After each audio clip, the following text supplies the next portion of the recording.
Mathias a 21 ans lorsqu'en juillet 1936, Franco remet en cause l'établissement de la République espagnole en mobilisant l'armée coloniale basée au Maroc.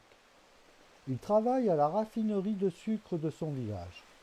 Il vit à Monzón en Aragon avec sa famille, ses parents, Ramona et Mathias, exploitants agricoles qui cultivent une terre en bordure du Rio Cinca, El Campo del Molino. Il a un frère, Eugenio, et trois sœurs, Isabelle, Asunción et Maria. Dans le cadre des initiatives locales, il participe au contrôle des accès routiers de Monzón. Après le bombardement de la fabrique de sucre, qui fonctionnait en autogestion, il est officiellement enrôlé dans l'armée républicaine en février 1937.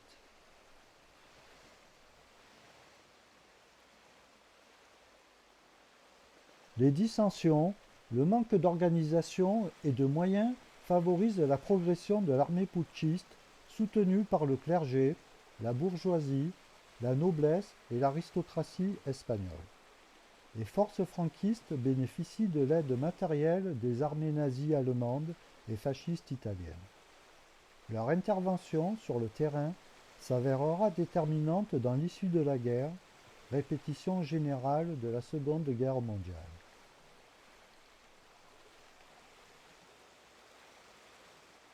Officiellement, le conflit espagnol a débuté le 18 juillet 1936 et s'est achevé le 1er avril 1939. Le gouvernement français, par négligence, n'a pas préparé l'exil des républicains espagnols. La frontière reste fermée à l'armée républicaine poursuivie par les franquistes. Elle sera ouverte sous la pression de l'opinion publique internationale. Édouard Daladier, président du Conseil, donne l'ordre de passage le 5 février 1939.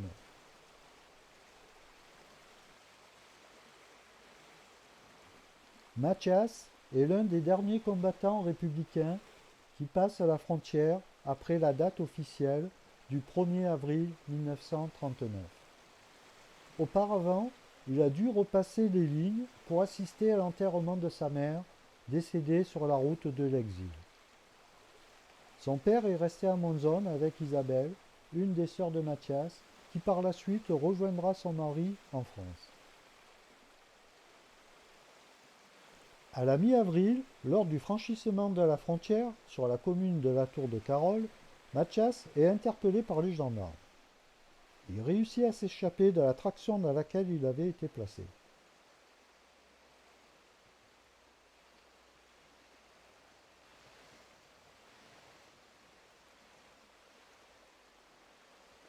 Il rejoint la gare de la Tour de Carol, trouve un train et voyage clandestinement jusqu'à Argelès-sur-Mer.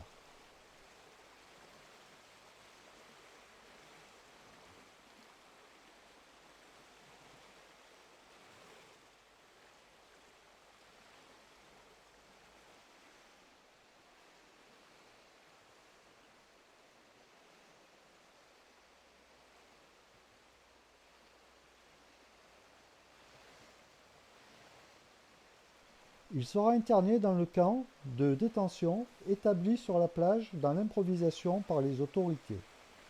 Il y retrouve une partie de sa famille et des amis. Un témoignage fait état de l'aide qu'il leur apporta dans ces circonstances de difficulté extrême. Le camp d'Argelès comptait 87 000 personnes. Les conditions de vie dans ces camps, que les autorités françaises nomment elles-mêmes en 1939 camps de concentration, sont extrêmement précaires.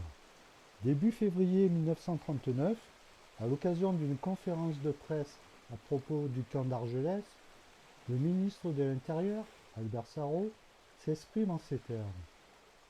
Le camp d'Argelès-sur-Mer ne sera pas un lieu pénitentiaire, mais un camp de concentration. Ce n'est pas la même chose.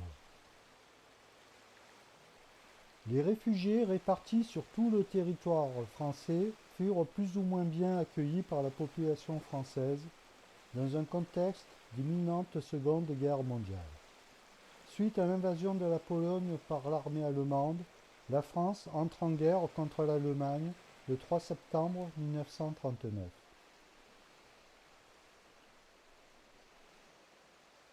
La famille fut expédiée à Mende, dans le département de la Lozère, et ensuite au camp de Bois-Brûlé, sur la commune de Mave, dans le Loir-et-Cher. Mathias reste à Mende. Pour remplacer les appelés au front, les compagnies de travailleurs étrangers sont organisées dès le mois d'avril 1939 par un décret-loi. Des milliers d'Espagnols de sexe masculin et âgés de 20 à 48 ans sont enrôlés. Ces compagnies de travailleurs seront remplacées par les groupements de travailleurs étrangers.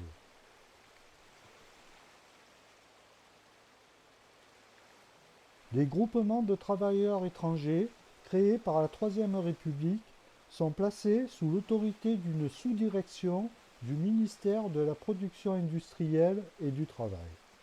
Afin de rendre cette exclusion moins coûteuse, les internés sont fournis comme main-d'œuvre bon marché dans des travaux de grosses œuvres dans l'industrie minière, les grands travaux, l'agriculture et le forestage.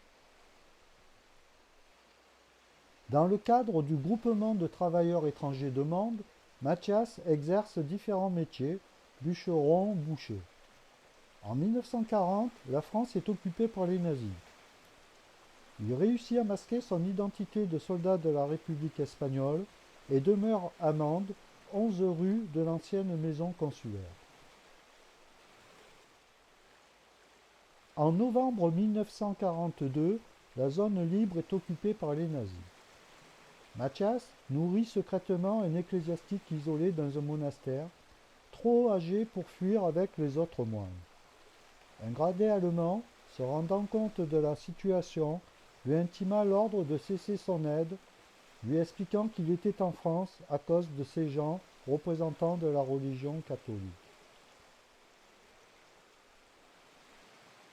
Suite aux dispositions de la loi du 4 septembre 1942 concernant l'orientation et l'utilisation de la main-d'œuvre et la loi du 16 février 1943 instituant le service du travail obligatoire, dans le cadre de l'organisation allemande de Todt, il est envoyé le 23 mars 1943 à Marseille pour être employé en tant que manœuvre pour la construction des infrastructures de défense allemandes.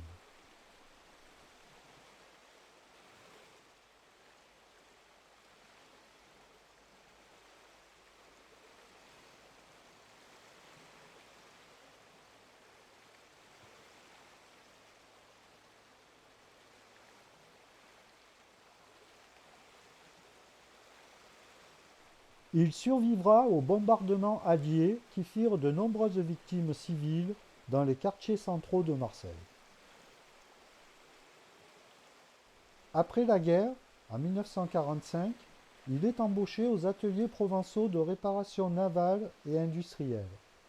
Il se marie en 1951 avec Julia Asso, réfugiée économique de l'après-guerre civile espagnole. Ils fondèrent une famille de 3 enfants élevés dans le respect des valeurs républicaines françaises.